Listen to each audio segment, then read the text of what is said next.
ഛത്തീസ്ഗഡിൽ മാവോയിസ്റ്റ് വിരുദ്ധ പോരാട്ടം ശക്തമാക്കി സുരക്ഷാസേന. ബീജാപൂരിലുണ്ടായ ഏറ്റുമുട്ടലിൽ 2 ഭീകരരെ വധിച്ചു.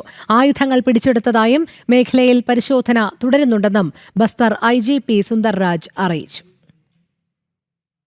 ഇന്ന് പുലർച്ചെയോടെയാണ് ഛത്തീസ്ഗഡിൽ ബീജാപൂർ വനമേഖലയിൽ പരിശോധന ആരംഭിച്ചത്. CRPF കോബ്ര യൂണിറ്റും പോലീസിന്റെ സ്പെഷ്യൽ ടാസ്ക് ഫോഴ്സും സംയുക്തമായി നടത്തിയ പരിശോധനയ്ക്കിടെ ഭീകരർ വെടിയുതിർക്കുകയായിരുന്നു. തുടർന്നുണ്ടായ ഏറ്റുമുട്ടലിൽ 2 ഭീകരരെ വധിച്ചു. AK-47 തോക്കുൾപ്പെടെയുള്ള ആയുധങ്ങൾ പിടിച്ചെടുത്തെന്നും പ്രദേശത്ത് പരിശോധന തുടരുകയാണെന്നും ബസ്തർ IGP സുന്ദർരാജ് അറിയിച്ചു. ഛത്തീസ്ഗഡിൽ നേരത്തെ മാവോയിസ്റ്റ് സാന്നിധ്യം റിപ്പോർട്ട് ചെയ്ത പ്രദേശങ്ങളിലെല്ലാം സുരക്ഷാസേന ശക്തമായ പരിശോധന നടത്തുന്നുണ്ട്.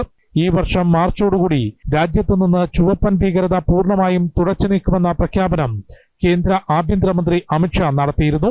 ഒന്നുകിൽ കീഴടങ്ങുക, അല്ലെങ്കിൽ ശക്തമായ സൈനിക നടപടി നേരിടേണ്ടി വരുമെന്ന മുന്നറിയിപ്പ് നൽകിക്കൊണ്ടാണ് മാവോയിസ്റ്റ് വിരുദ്ധ പോരാട്ടം ശക്തമാക്കുന്നത്. കഴിഞ്ഞ 10 വർഷത്തിനിടയിൽ 16,336 മാവോയിസ്റ്റ് ഭീകരരെ അറസ്റ്റ് ചെയ്തതായും 9,588 പേർ കീഴടങ്ങിയെന്നും ആഭ്യന്തര മന്ത്രാലയം അടുത്തിടെ പാർലമെന്റിൽ അറിയിച്ചിരുന്നു. ജനം, ഡൽഹി.